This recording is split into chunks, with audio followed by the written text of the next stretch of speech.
Assalamualaikum warahmatullahi wabarakatuh. Selamat datang kembali di video pembelajaran Al-Quran Hadis kelas 7. Pada video pertemuan sebelumnya kita sudah membahas bagaimana makna dari Quran Surat Asy-Syam ayat 1 sampai ayat 10.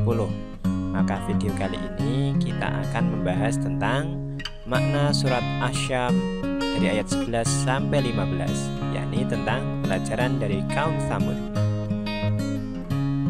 Perlu kalian ketahui bahwa berdasarkan catatan sejarah, kaum Tsamud merupakan peradaban masyarakat Arabia kuno. Wilayah asalnya diperkirakan dari Arab Selatan, kemudian berpindah tepatnya di Gunung Atlab, Madin Saleh, yang sekarang adalah Yordania. Nama Tsamud diambil dari leluhur mereka yang merupakan cicit dari Syam, putra Nabi Nuh, yang selamat ketika banjir besar. Secara waktu, kaum Tsamud berkuasa setelah hancurnya kaum 'Ad karena diazab oleh Allah. Namun peristiwa binasa kaum sebelumnya tidak menjadi peringatan bagi mereka. Buktinya, kehidupan kaum ini tetap penuh dengan kemaksiatan. Nah, bagaimana kisah kaum Tsamud? Mari kita simak penjelasan dari Quran Surat Asy-Syam ayat 11 sampai 15. Namun sebelumnya, mari kita membaca terlebih dahulu Quran Surat Asy-Syam ayat 11 sampai 15. Kita awali dari ta'awud. A'udzu billahi minasy syaithanir rajim. Kadzabat Tsamudu biṭaghwaha idzim ba'atsa ashqaha.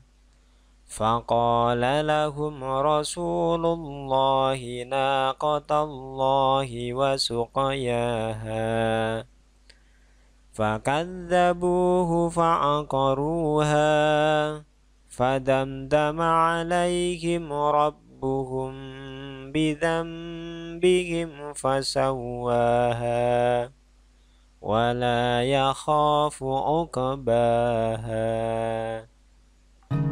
Nah, itulah tadi bacaan Quran Surat Asy-Syam ayat 11 sampai 15.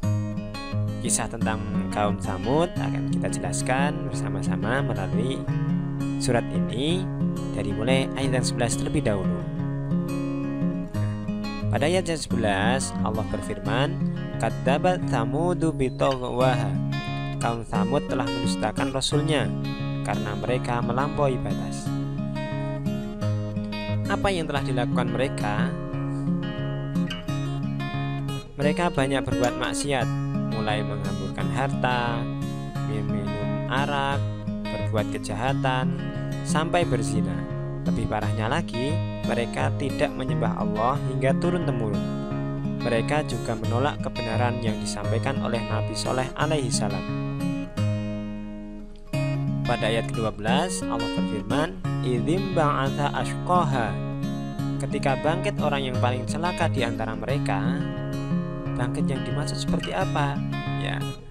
Yakni maksudnya bukan bangkit dari kubur, melainkan berdiri untuk melakukan suatu tindakan.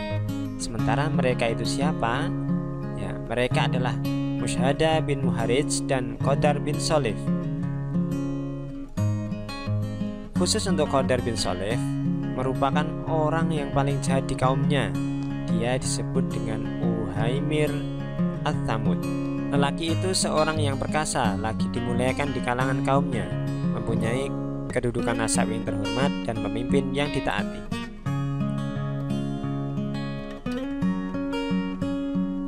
Qadar bin Salif dan Mushada merencanakan untuk membunuh unta Nabi Shaleh alaihi salam. Perlu diketahui sebelumnya bahwa Allah mengutus Nabi Shaleh untuk memperingatkan kaumnya atau kaum Tsamud agar berhenti bermaksiat. Namun sebagian besar dari mereka tidak percaya akan kenabian Nabi Shaleh alaihi salam. Sebagai bukti kenabian beliau, Allah memerintahkan Nabi Shaleh untuk memukul batu yang ada di hadapannya, yang akhirnya keluarlah seekor unta betina. Sebagian kecil dari mereka mulai beriman, tetapi sebagian besar menganggap hal ini sebagai sihir belaka. Keberadaan unta tersebut membawa keberkahan yang melimpah. Kaum Tsamud boleh memerah dan meminum susunya. Namun, mereka yang membenci Nabi Soleh tetap merencanakan untuk membunuh unta tersebut. Kemudian apa yang terjadi? Ya, pada ayat ke-15 Allah berfirman, faqala lahum rasulullahi naqatallahi wa suqyaha. Lalu Rasul Allah Soleh berkata kepada mereka, biarkanlah unta betina Allah dan minumannya. Ibnu Katsir menjelaskan berkenaan dengan perkataan Nabi Soleh tentang biarkanlah unta betina Allah. Kaum Tsamud dihimbau untuk berhati-hati terhadap unta Allah ini. Jangan sampai mengganggunya dengan menimpakan keburukan terhadapnya.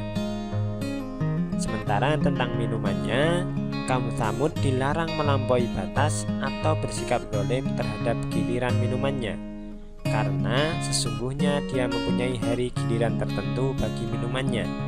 Juga bagi kaum Tsamud ada giliran hari lain yang telah dimaklumi.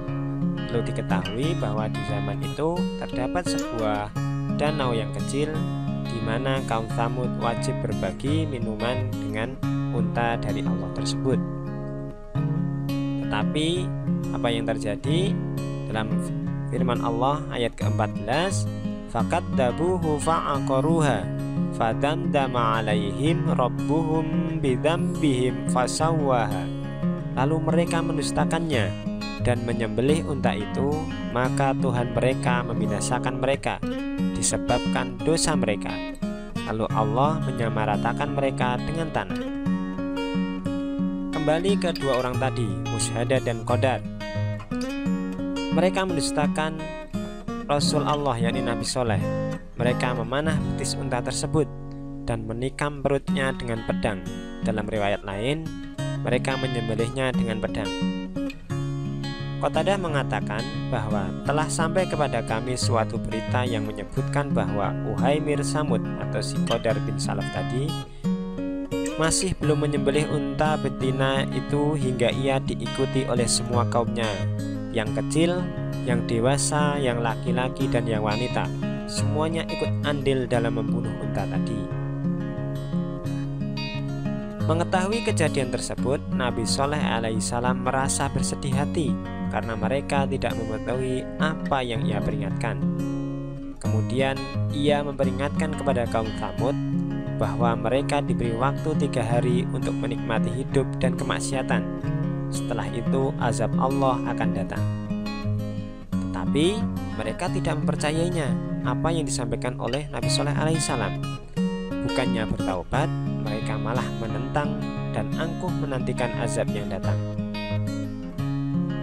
Hingga pada hari yang mereka tunggu, Allah menurunkan petir yang menggelegar, menyebabkan bangunan-bangunan porak-poranda. Kemudian disusul angin puting beliung yang amat dingin serta gempa bumi yang dahsyat.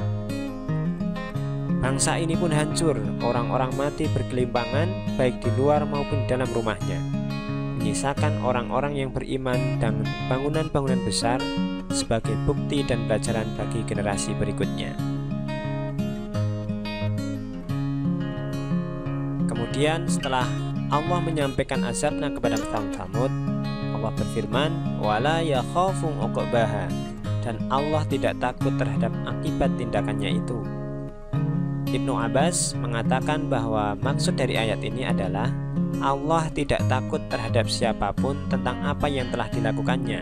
Salah satunya adalah mengazab kaum Tsamud. Tiada seorang pun yang akan meminta pertanggungjawaban terhadap dirinya, karena Allah lah yang Maha Raja, tidak ada yang mampu menangguhnya.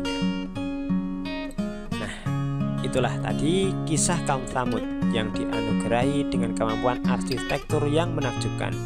Salah satunya adalah bangunan-bangunan ini yang di samping ini adalah sisa peninggalan kaum Tsamud yang sekarang masih utuh ada di Jordania. Namun anugerah yang diberikan oleh Allah tidak mereka syukuri, sehingga Allah mengazabnya.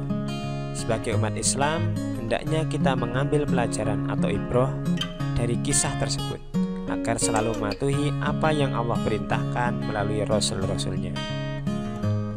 Nah, sekian video kita kali ini. Bila ada pertanyaan, silahkan cantumkan di kolom komentar.